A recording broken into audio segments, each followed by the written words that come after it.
Sahana vavatu, sahano bhunaktu, sahavidyan karavavahai, tejasvinavadhitamastu ma vidvishavahai.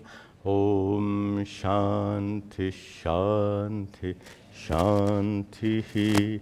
Chaitanyam sarvagam sarvam sarvabhutaguhashayam yat sarva vishayatitam tasmai sarvavide namaha.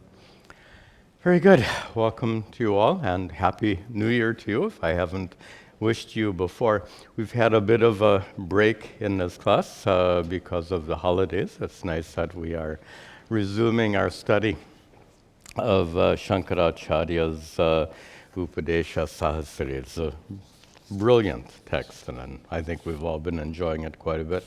We'll start chapter 8 today in just a moment, but before we do, over the past several weeks, a number of questions have come in, and it would be appropriate to address. They're short questions, and these are questions that will have kind of universal interest. They're all related to our text. First question, if consciousness is all-pervasive, as we've discussed, then when we die, the consciousness leaves our body, so then the body doesn't have consciousness in it.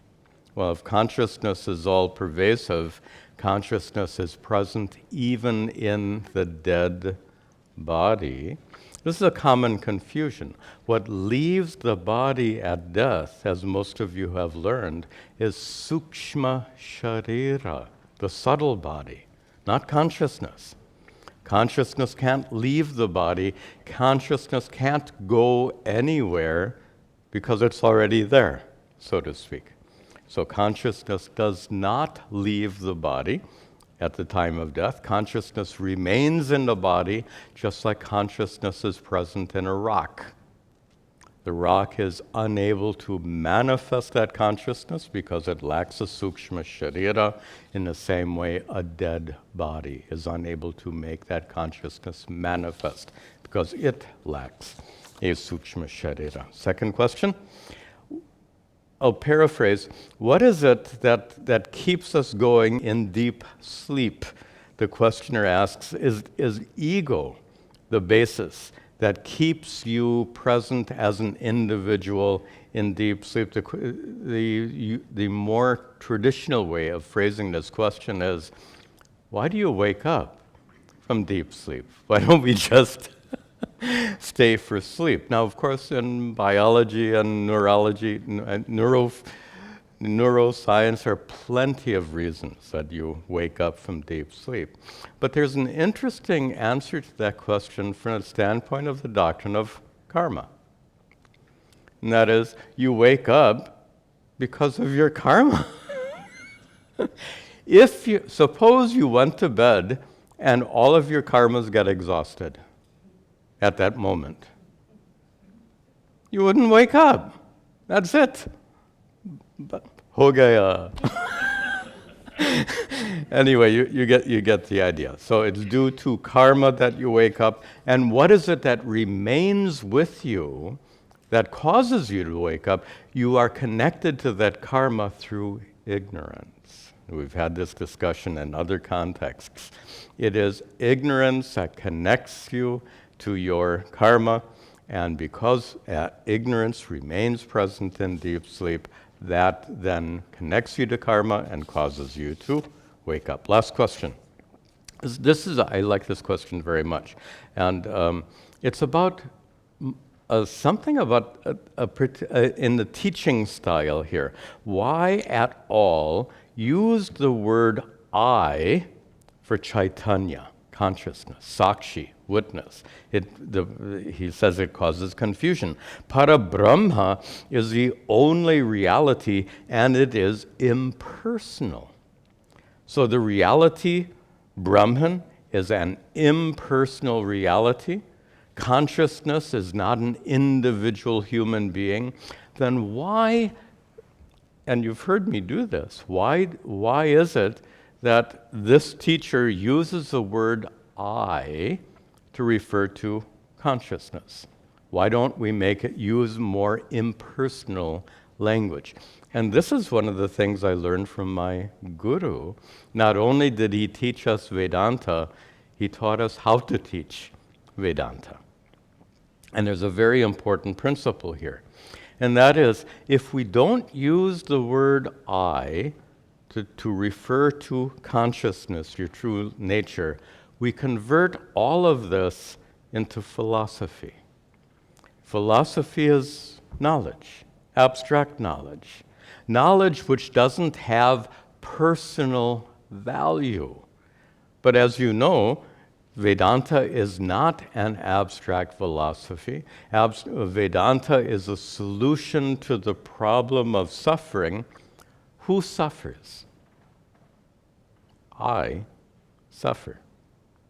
Therefore, Vedanta addresses I, and it turns out to be crucial. This is actually a mistake made in some Vedantic groups where they get allergic to the word I. If you get allergic to the word I and you continue to teach, this sounds increasingly abstract. If I use the term the consciousness, the conscious self, the atma. Suppose we teach only like that. Do you get the sense of the abstractness that would come in? So it's crucial to use the pronoun I. Now the questioner rightly says it causes confusion. Well, that's why we have classes to remove the confusion. And it turns out all of our confusion is centered on one pronoun. What is that pronoun? I. So yes, there's a lot of confusion. What does that I truly mean? Who am I? So let us not get allergic to the pronoun I. Let us work to remove confusion with regard to the pronoun I. Nice question. Okay, now we are ready. Where am I here? I want to see the title slide. The title slide, which, here it is, gives the title of this chapter. We're up to chapter 8. These are very short chapters. And this one is called Mati Vilapana Prakaranam. Prakaranam means chapter. Mati, mind. Pralapana. Pralapana, interesting. Has several meanings. It turns out this chapter is a dialogue between atma and mind. Mind mati. And atma is scolding the mind. So vilapana here means scolding. So this is a chapter about scolding the mind. And it's a dialogue. By the way, this style of writing, use a dialogue with your own mind. It's used by many authors in many places. Be very clear that it's a teaching device. It's a rhetorical device. Atma cannot have a conversation with your mind. Atma cannot use words. Your mind uses words. Consciousness is like the shining awareness that reveals the words in your mind. So don't take this dialogue literally. There's no literal dialogue. Atma can't say anything. Atma can't do anything. Atma cannot scold your mind or have a dialogue with your mind. So this is a rhetorical device. It's a teaching style. So don't take it seriously, but it's highly revealing, this idea of scolding the mind. Let me give you the central idea of the chapter, and then we'll go through the verses, I think, fairly quickly. Get rid of that stuff. Okay, here's the idea. What is your relationship with your mind? And there is sort of a relationship between you, consciousness, and your mind. That consciousness is the true I, and your mind is, in fact, It is your sixth sense. It's called an instrument, antakarana. In addition to the 5 sense organs, sight, hearing, smell, taste, and touch, you have the number 6 organ, which is called an instrument, the antakarana, the inner instrument. And that instrument, instruments like tools, have a job to do. What is the job to be performed by the instrument that is your mind? And this is, Shankara describes this so brilliantly, but let me bring out the irony that we're going to see several times. Your mind is an instrument, and the central job of your mind, which is an instrument, is to make you content. That would be a simple way to bring you peace and contentment. Isn't that, we call it happiness, but happiness is a little different. Let's set that word aside, a little problematic. Let's just stay with peace and contentment. The main job of your mind as an instrument is to bring you peace and contentment. How well does it do? How well is it doing? Well, depends. Sometimes it does fairly well. You have to agree. Sometimes your mind can bring you a lot of peace and contentment, but sometimes it fails utterly in bringing you peace and contentment. Now, the central theme of this whole chapter, the chapter is all of 6 verses long, so the central theme Shankara is going to bring out is that your mind, in its effort to bring you peace and contentment, it exerts so much effort, the very act of effort denies you the peace and contentment that you seek. This is an irony. Your mind is so tense and trying so hard to bring you peace. It's like if you want to relax, oh, I have to relax. The very effort to relax prevents you from relaxing. And in this case, the irony Shankara is going to bring out here is the mind's very effort to bring you peace and contentment, that effort itself denies you the peace and contentment that you seek. It's a brilliant observation. It's an irony. And Shankara brings it out really nicely. So let us turn to the text and see that now. These verses also are in a longer meter. So far we've been seeing verses in the short Anushtubh Chandas, which has 8 syllables and a quarter. Now we have a longer meter that has 12 syllables and a quarter, and there's a different mode of chanting, so you can just repeat after me. Of course, as I'm chanting, be sure to read the translation and then repeat after me. Chiti swarupam swataheva me mate. Chiti swarupam swataheva me mate. Rasadi yogastava moha karitaha. Rasadi yogastava moha karitaha. Ato na kinchit tava cheshtite name. Ato na kinchit tava cheshtite name. Palam bhavet sarva visheshahanataha. Palam bhavet sarva visheshahanaha.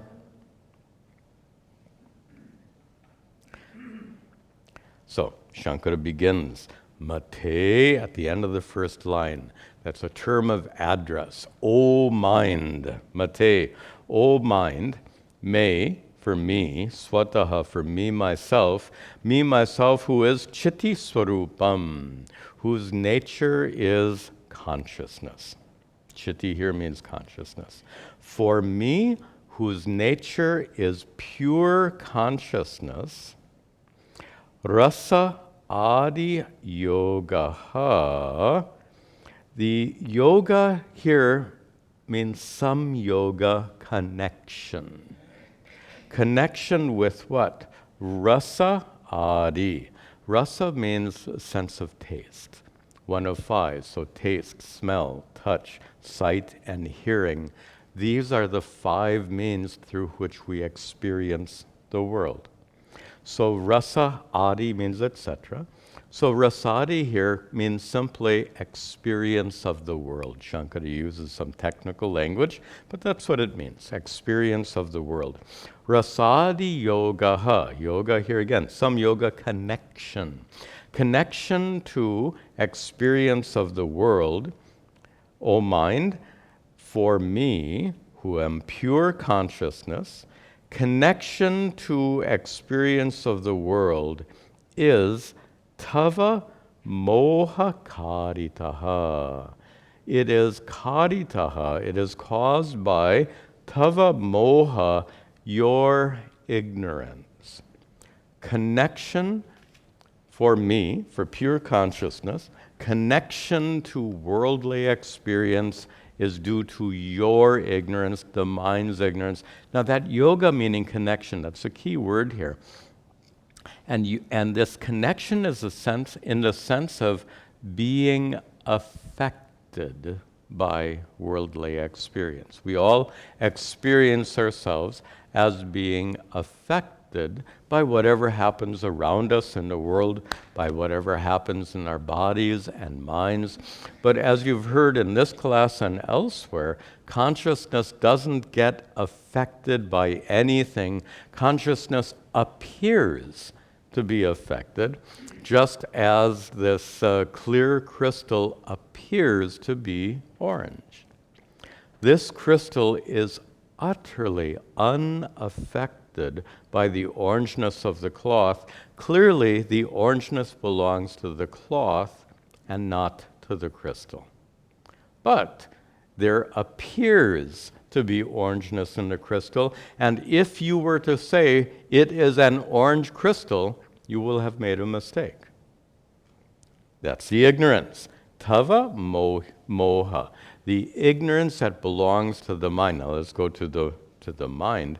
Just like the orangeness of the cloth appears in the crystal but doesn't truly affect the crystal, in the same way, experiences in the mind belong to the mind, but they seem to affect clear, pure consciousness. I'll say that once again. This is a central idea that Shankara is using here. And that is, there is no true connection. What is the connection between orange and crystal? There's no connection at all. There's no orangeness in the crystal at all. If you think there's a connection, that connection is due to ignorance. So due to ignorance, you can wrongly think that orangeness truly enters the crystal. In the same way, due to ignorance in the mind, you can wrongly conclude that your consciousness is affected by what happens in your mind. When sadness is present in your mind, it feels like it affects your consciousness. Feels like. Does it really? That's the point of this text. It may feel like it is sadness in your mind is affecting your consciousness, but not at all. So this is Shankara's opening salvo, as it were. He says that I'll paraphrase the first half, where he says that, O mind, due to your ignorance, experience of the world arising in the mind seems to affect me, consciousness, but O mind, it doesn't affect me, consciousness. O mind, it affects you. Orangeness certainly affects the cloth. Sadness certainly affects your mind. but neither the orangeness affects the crystal, nor does sadness affect consciousness. Okay, we've had this discussion before. We'll go quickly through this, and we'll leave it there. I think you've all heard this teaching before. You've all understood this teaching before. Now, Shankara continues. Ataha, therefore, O mind, tava ch8, your activities, your efforts, na kinchit me palam bhavet. Na kinchit, nothing at all, palam. Na kinchit palam, no benefit whatsoever, bhavet, arises me, for me. O mind, your efforts produce no benefit for me whatsoever. Now, this is going back to the irony we said before. The main job of the instrument of the mind is to bring you contentment and peace. But when your mind is engaged in vigorous effort, that very effort is an obstacle to true peace and contentment. When the mind stops making effort, what remains? Peace and contentment, which is not produced. There's a lot of Vedanta here. You do not and cannot produce peace or contentment because peace and contentment are your true nature. Peace and contentment are what remain when everything else gets removed. The clearness of this crystal is innate to the crystal. You don't have to produce purity. Now, if you say it's an orange crystal, I want to produce a clear crystal, what do you have to, this is a trick question, what do you have to do to produce a clear crystal? And the answer, of course, is nothing. You already have a clear crystal. If you want, you can remove the orange cloth, and so it looks clear, but it's always been clear. So what do you need? This very important conclusion here. What do you need to do? Underline that word. What do you need to do to gain peace and contentment? You get it? Now, that means you don't have to make your mind silent. This is a common confusion in spiritual life. So the mind is making all this effort, so we have to then stop the mind, make the mind silent. Put that mind in samadhi and keep it in samadhi. This is a major philosophy. This is the philosophy of Patanjali's yoga. Stick the mind in a state of samadhi and keep it there. Tell me, what's the problem? It's already a clear crystal. It's an issue. You don't need to remove the cloth to have a clear crystal. You don't need to remove your mind's activities to enjoy peace and contentment. The crystal is already clear. Peace and contentment are already your true nature. It's a matter of discernment. Discernment of the true nature of the crystal, discernment of the true nature of your own self, which is how Shankara concludes this verse. He says, answer the second half, O mind, your efforts cannot possibly bring me peace and contentment. Why? Sarva vishesha hanataha, because consciousness speaking here. Consciousness would say, hanataha, because my true nature is free from, hanataha, my true nature is free from sarva vishesha, all attributes. My true nature is attribute free. This is our Shankara's technical way of speaking here. this crystal is free from color. This crystal is still free from color. Doesn't change. So you don't need to remove the cloth. You have to discern that the crystal is free from color. In the same way, you don't have to stop the mind's activities. You have to discern that your true nature as pure consciousness remains content and at perfect peace in spite of the mind's activities. In spite of the orangeness, crystal is clear. In spite of the mind's efforts, your true nature remains perfectly content and at peace.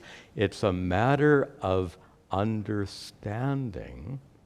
It's not a matter of experience. This is another place people really go off. Because you say, but Swamiji, I want to experience a clear crystal. Right? Do you experience this crystal? Yes. This crystal is already clear. You are right now experiencing a clear crystal. But it looks orange.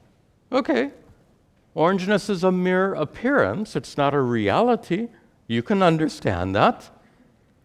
So if you understand that the orangeness is not a reality, it's a mere appearance, then you can say right now you are indeed experiencing a clear crystal. So you see the metaphor. People say, but Swamiji, I want to experience profound contentment and peace. You already are that. It's like the sugar, the common joke they make in the spiritual world. The sugar says, but I want to experience sweetness. If sugar can talk, sugar says, how can I experience sweetness? You are sweetness. So you see the problem of this experience orientation. Anyway, that's not the main topic, that's just an aside. Let us continue. So now he starts scolding the mind here. Vimuchya maya maya karyatamiha. Vimuchya maya karyatamiha. Prashanti maya hyasarihi tatsara. Prashanti maya hyasarihi tatsara. Aham param brahma sara vimuktavat. Aham param brahma sara vimuktavat. Tata jamekam dvaya varjitam yataha. Tata jamekam dvaya varjitam yataha. Oh, here comes the scolding. Vimuchya. Let go. Let go of what? Maya, maya, karyatam. Iha. Iha, here in this world, right now, all this karyatam, everything that you think that you need to accomplish for the sake of contentment and peace, all of that is maya, maya. It is made of maya. It is illusory. So Shankara, in the voice of Atma, scolds the mind, and he says, give up all of this effort born of wrong thinking. Like, you don't need to make the effort of removing the orange cloth to have a clear crystal. You don't have to do anything for the sake of peace and contentment. And he really makes that clear in this next line. He says, Prashantim ayahi. The words get jammed together. Ayahi is the verb. You should come. Come where? Prashantim. Come to peace. O mind, turn towards peace. How do you turn towards peace? Asad-ihitat.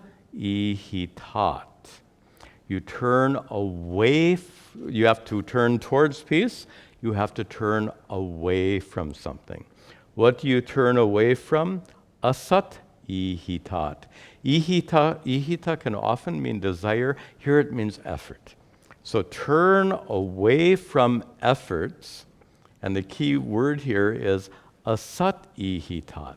False efforts, vain efforts. The mind is engaged in efforts to bring you peace and contentment. Those efforts are false efforts. They are vain efforts, as we said right at the outset. The very act of making those efforts denies you peace and contentment. Therefore, O mind, give it up. Just stop already, you would say. Sada, you should always give up those vain efforts. Nice way of putting it, misdirected efforts. And I think you'll agree that much of our suffering in life is due to misdirected efforts. So give up these misdirected efforts, and you don't need to do anything. Again, the mind is supposed to be an instrument serving you. The mind is supposed to be your servant. But your servant isn't doing a very good job at bringing you peace and contentment. In fact, your servant is bringing you the opposite. So, mind, stop. Aham param brahma. Remember, this is the voice of Atma now. So Atma here, speaking in the first person, says, I am param brahma. I am the absolute reality. I am sada vimuktavat. I am sada, the interesting expression, and the commentator points it out. Sada vimukta, eternally liberated. And there's that little vat at the end, which the commentator points out, and that is Atma never got liberated. Because Atma never got into a state of bondage.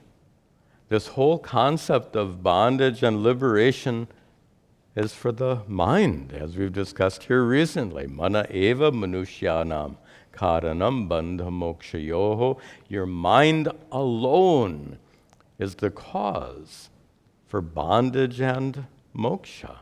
These are mental conditions. Atma is, Shankara's word is nitya mukta, eternally free. Never ever was in a state of bondage.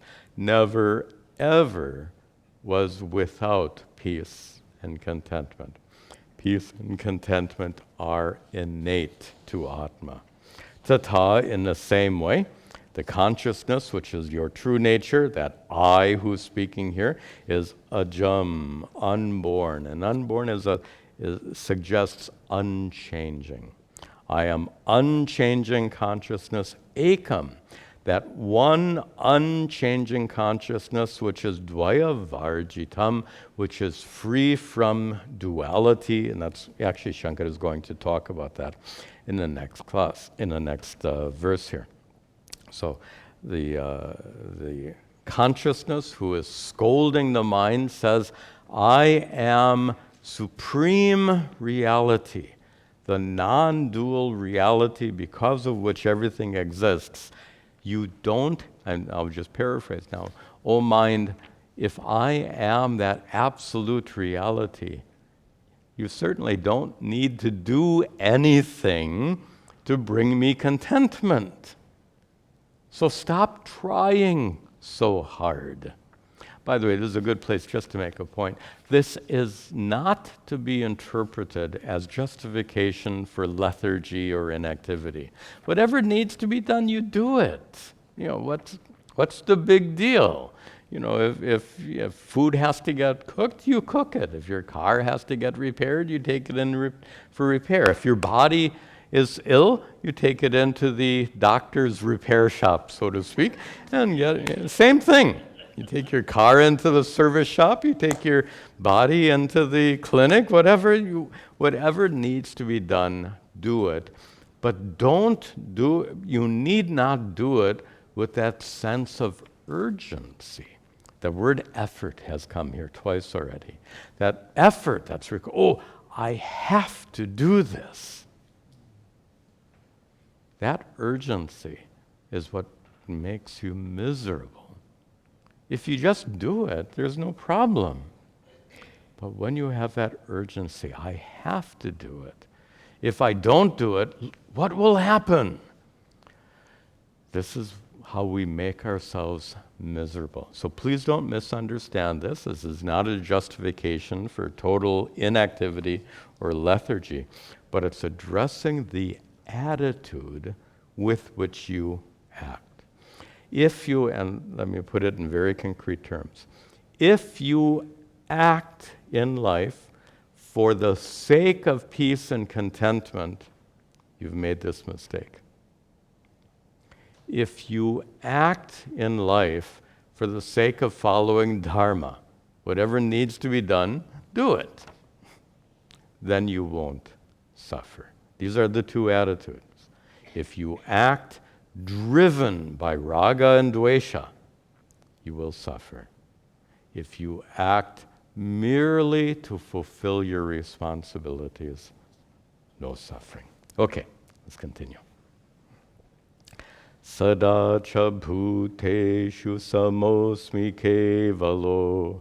Sada cha bhuteshu samosmi kevalo. Tata chakam sarvagamaksharam shivam. Tata chakam sarvagamaksharam shivam. Nirantaram nishkalamakriyam param. Nirantaram nishpalamakriyam param. Tato name stiha palam tavehi taihi. Tato name stiha palam tavehi taihi. Sada cha, and further, samaha asmi, I am the same. Who is speaking here? Consciousness. And again, consciousness doesn't speak. Consciousness has no words. This is all a rhetorical device. Samaha asmi, consciousness says, I am the same, sada, eternally, bhuteshu, in all beings.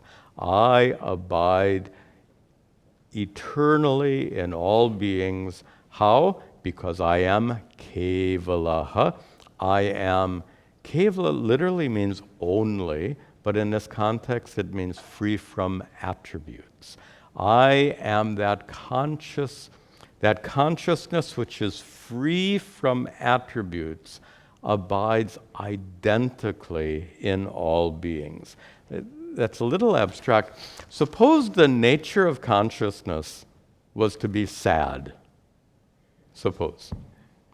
Consciousness was inherently sad. And that same consciousness is inside of all of us. Then what? All of us are sad. None of us can experience happiness because we're sad by nature. But consciousness is like the clear crystal. The clearness of the crystal allows different colors to shine through. The attribute-free nature of consciousness allows you to feel happy, sad, and everything else. Does that make sense? That's what this word kevala means here. Attribute-free consciousness that abides in all beings. Then he gives a metaphor. He says, yatha chakam, just like space. Space is often given as a metaphor for consciousness. Why? Because space is sarvagam, all-pervasive, boundaryless, edgeless, dimensionless. In the same way that space has no edge or boundary, consciousness has no edge or boundary. And as you've heard me say many times, if consciousness has no edge or boundary, how can it get stuck inside your body? Can't. So both are sarvagam, all-pervasive. Both are aksharam, immutable, unchanging. What can you do to space? If you take a weapon, an axe, and you start hacking away at space, nothing happens. What can happen to consciousness? If your mind gets agitated, how does that affect consciousness? Space is unchanging, can't be affected by anything. Consciousness is unchanging, can't be affected by anything. And that's further said by one more word, shivam. Here, shivam is an adjective, meaning pure. So space is called here pure. Pure means unaffected. If there's smoke in the air, does that smoke affect space?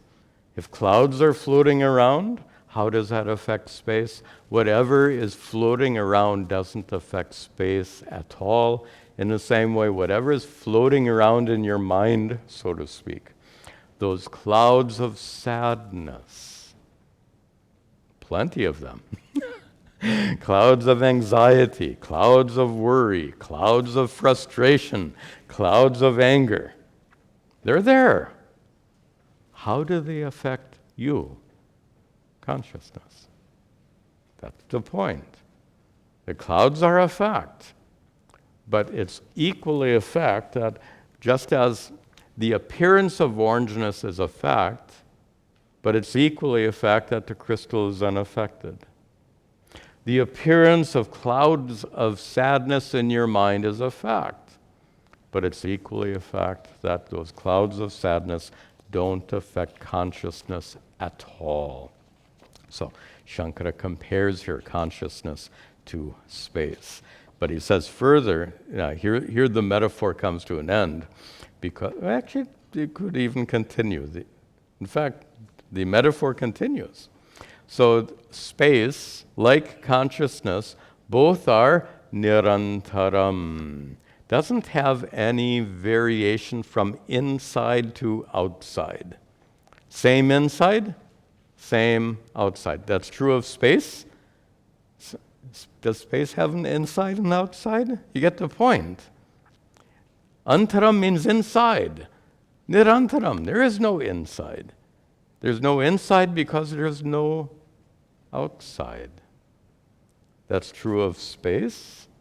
That's true of consciousness. When we say inner consciousness, that's not from the standpoint of consciousness. That's from the standpoint of human experience. So from the standpoint of your body and mind, certainly you can say consciousness is within.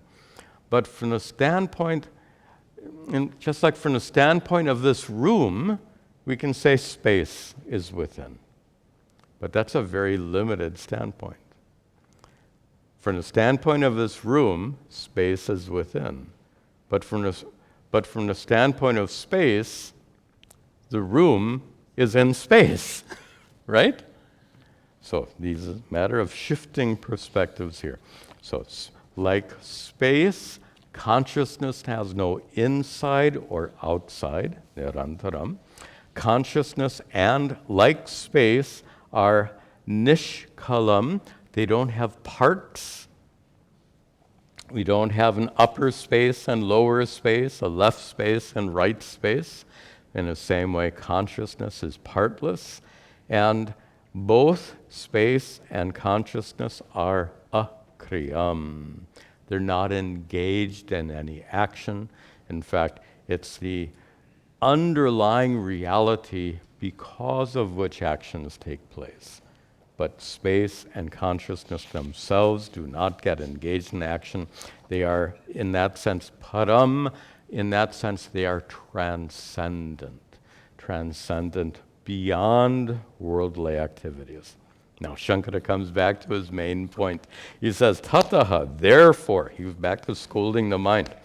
Therefore, O mind, may for me, na asti, iha here in the world, na asti, there is no palam, there is no benefit, tava ihi taihi, there's no benefit from your efforts. So Shankara comes right back to that point, and he says, therefore mind, since I am like space, pure, utterly unaffected by anything, transcendent, since I am like space, therefore mind, your efforts are in vain.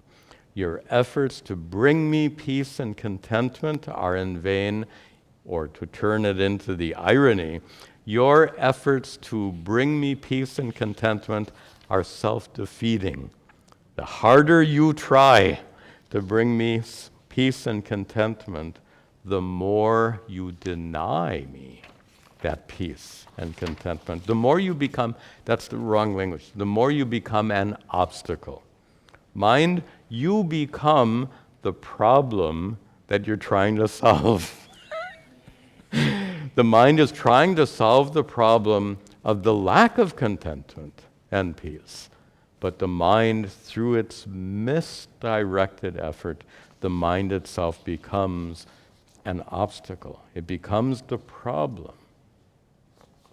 All right. Then. Aham mamaiko nataranyadishyate.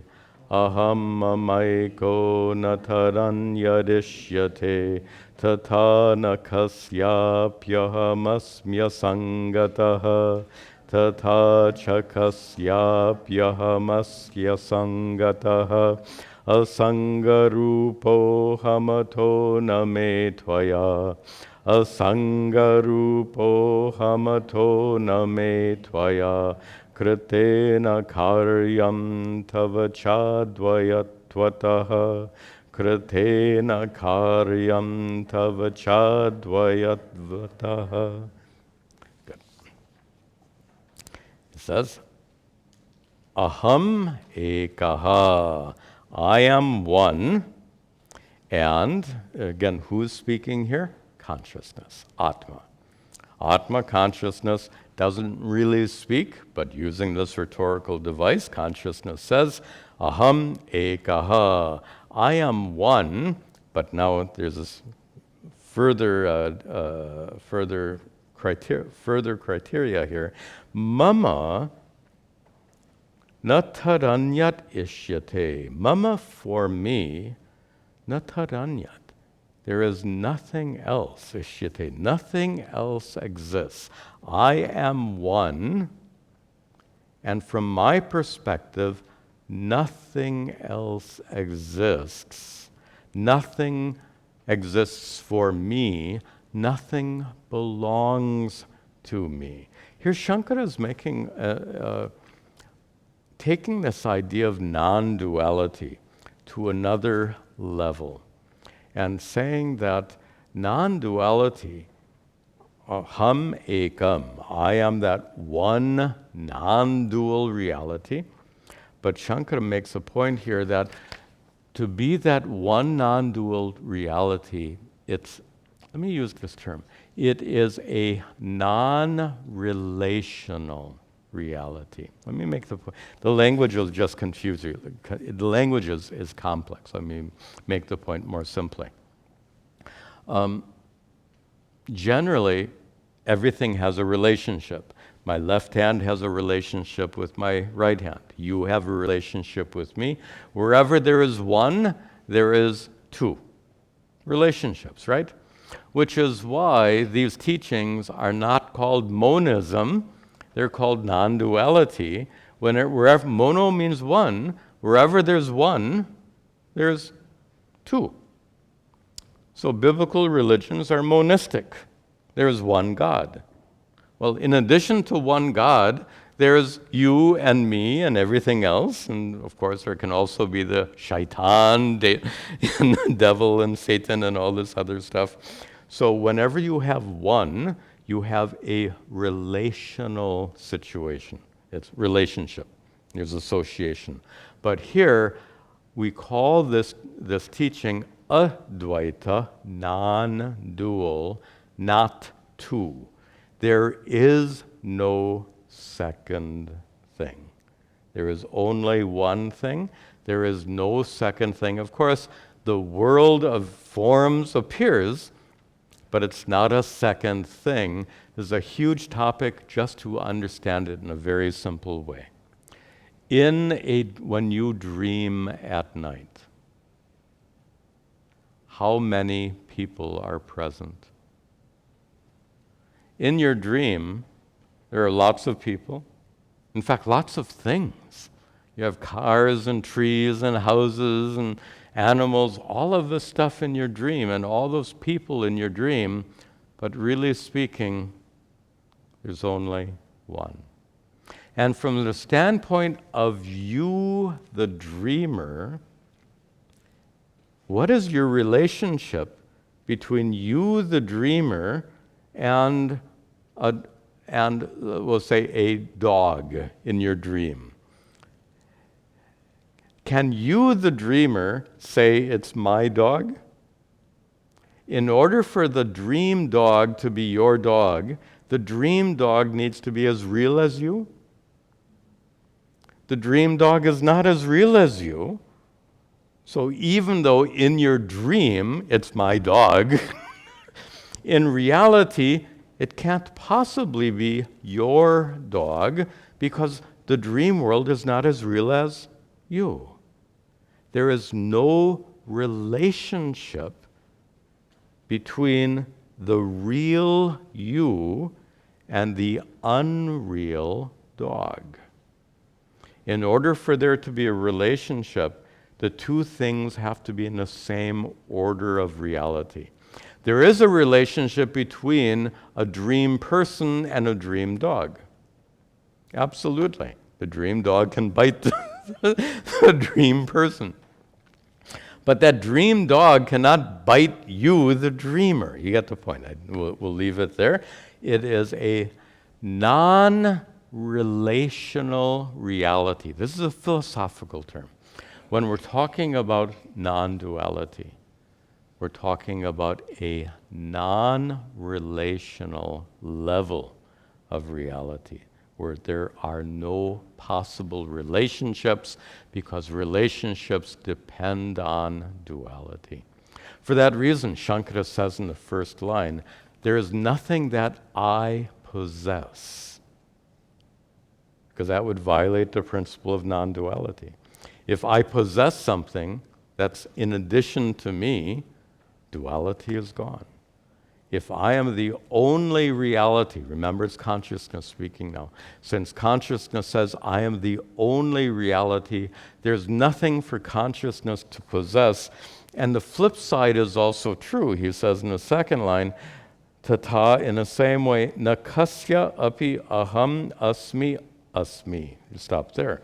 He says, in the same way, aham na kasyapi, in the same way, I don't belong to anyone else. First line, I don't own anything. Nothing belongs. Let me get the language right. First line, nothing belongs to me. Second line, I don't belong to anything else. Nothing belongs to me, and I don't belong to anything else. This is Shankara's very lofty expression of this principle of non-duality, a non-relational reality. Nothing belongs to me. I don't belong to anything else. Why? Last word of the second line, asangataha, because I am asanga. Now that word asanga you may know as detached. It has many meanings. In this context, it means not associated, having no association, having no relationships, a non-relational reality, asangataha. And then he concludes, asanga rupaha aham, says, aham, I am asangarupaha. I am not related to anything. Please don't use the word detachment here for asanga. It can mean detached in other contexts. It doesn't mean that here. Here it means not associate. Sangha means connection. Samga, to go together. So that which is not connected, that which is not related, that which is non-relational. Aham asangarupaha. For I am that non-relational reality. I am unassociated. Ataha. Therefore, coming back to the scolding the mind one more time here. Therefore, O mind, may, for me, tvaya kritena, through your efforts, nakaryam, there is nothing to be accomplished. Tava tvaya kritena, through your efforts. Through your, one last time he scolds the mind.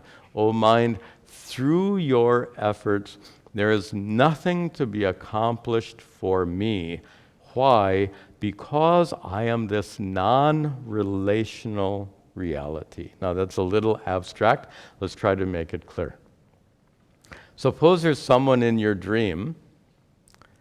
How can that dream person help you? Suppose in your real life you have a lot of bills to pay.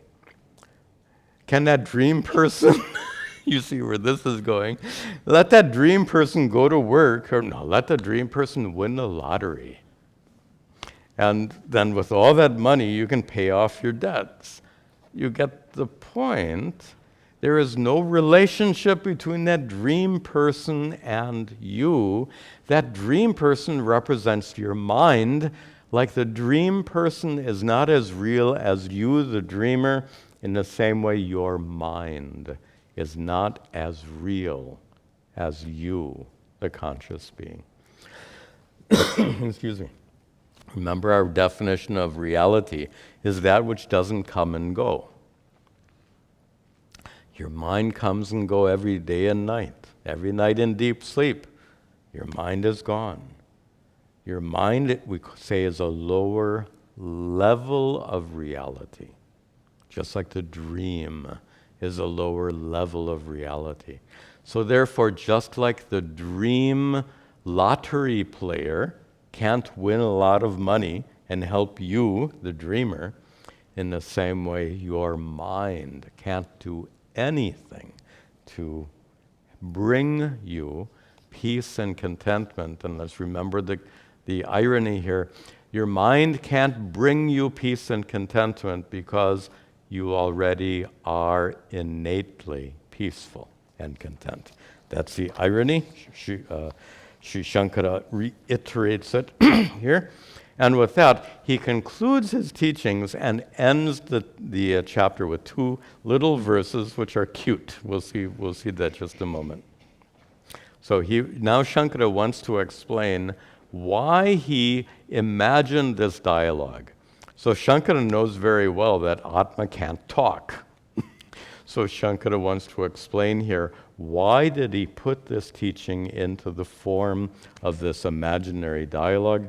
Shankara says, Pale chahe tau chajano vishaktavan, Pale chahe tau chajano vishaktavan, iti prachintya hamato vimokshane, iti prachintya hamato vimokshane, janasya samvaram imam prakliptavan, janasya samvaram idam prakliptavan, swarupa tattvarta vibhodakaranam, swarupa tattvarta vibhodakaranam. Janaha vishaktavan. People are attached to what? To phala and hetu, cause and effect. Conventional thinking is thinking about cause and effect. That's how the mind thinks. Due to ignorance, the mind thinks, oh, I have to do that for the sake of contentment and peace. So for the mind thinks that the phala, the result to be achieved, is contentment and peace, and the mind concludes, in order to get that, the hetu, the cause for content and peace, is doing this, that, and the other thing, all those efforts. So janaha vishaktavan, Shankara says, people are conventionally stuck in this mode of thinking. In order to get peace and contentment in life, I have to strive really hard.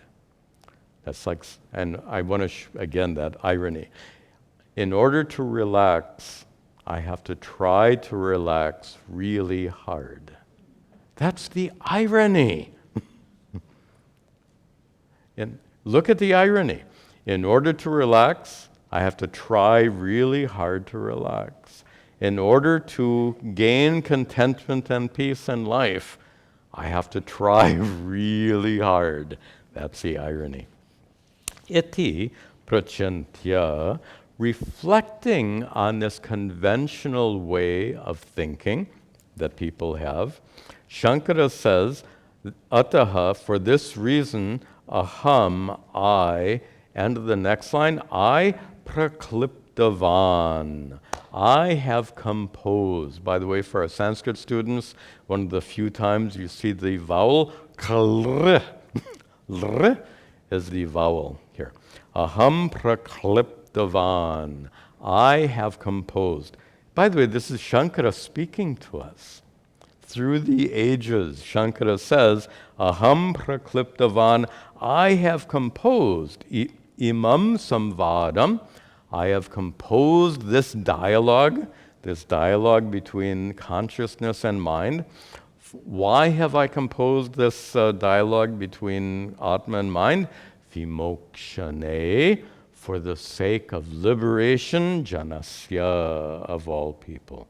For the sake of freeing people from ignorance, which makes them suffer. And this dialogue, he says, that last line, by the way, is one long compound word.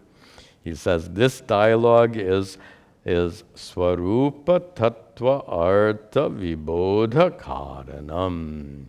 This and these long compounds, generally you get the meaning reading them from right to left, from end to beginning. This dialogue is the karanam, the cause. The cause for what? Vibodha, understanding. Understanding what? The artha, the essence. The essence of what? Tattva, reality. Whose reality? Swarupa, the reality of your true nature. So this dialogue has been, and he says, prakliptavan, imagined. So Shankara is very careful here to say that Atma doesn't really have a conversation. This conversation, Shankara says, has been imagined by me to help people free themselves of ignorance, which is the cause of suffering. And then Shankara concludes this short chapter with the final verse. Samvarametam yadi chintayen naro, samvarametam yadi chintayen naro, vimuchyate jnana mahabhayagamat, vimuchyate jnana mahabhayagamat, vimukta kamaschatata janasara, vimukta kamaschatata janasara, charatya shoka samahatmavit charatya shoka samahatmavit sukhi. Yadi, if naraha, if a person chintayet, if a person thinks about etam samvaram, this dialogue that Shankara has composed, if a person reflects on it, if a person really understands it, what will be the consequence? Vimuchyate. That person will be freed. Freed from what? Ajnana, mahabhaya, agamat, another long compound. That person will be freed from the agama, the return of mahabhaya, the great fear. And to Shankara, what is that great fear? Ajnana, ignorance. The cause of all fear is ignorance. You become afraid of the tiger and elephant in your dream because of ignorance. All fear is due to ignorance. So one who understands properly this dialogue that Shankara composed, this dialogue between atma, consciousness, and mind, that person can be freed from ignorance, and not just ignorance, tata in the second half, tata in the same way, janaha, that person, sada, will always be vimukta kamaha, free from kama, desire. Why? In fact, we saw that at the end of yesterday's Bhagavad Gita class. The immediate cause for desire is ignorance. Failing to recognize your innate fullness and completeness, that ignorance gives rise to desire. Why does someone seek contentment and peace if it's already your true nature? Ignorance. Why would you seek what you already have? The common example is a lady who was looking everywhere for her necklace. Unnecessarily. Why was she seeking what she already had? Due to ignorance. So that's Shankara's point here. So that person, janaha, that person, vimukta kamaha, becomes free from desire, and charati ashokaha. Very beautiful, Shankara's language. That person, charati, moves on through his or her life, lives out the life ashokaha, freed from suffering, samaha, in a state of equanimity, atma-vit, knowing one's true nature, and sukhi, always happy, pleased, always content. So Shankara concludes some very beautiful language. Shankara says that if you really understand the essence of this dialogue between Atma, consciousness, and mind, you will be freed, because what you will see is this irony. The central irony of this little chapter is that we try so hard in life to gain what we already have out of ignorance. So the solution then, remove the ignorance. Okay, that brings us to the end of the class. Om sarve bhavantu sukhinaha, sarve santu niramayaha, sarve bhadrani pashyantu, ma kaschid dukkha bhag bhavet, asato ma sadgamaya, tamaso ma jyotirgamaya, mrityor ma amritangamaya. Om shanti shanti shanti. Om Tat Sat.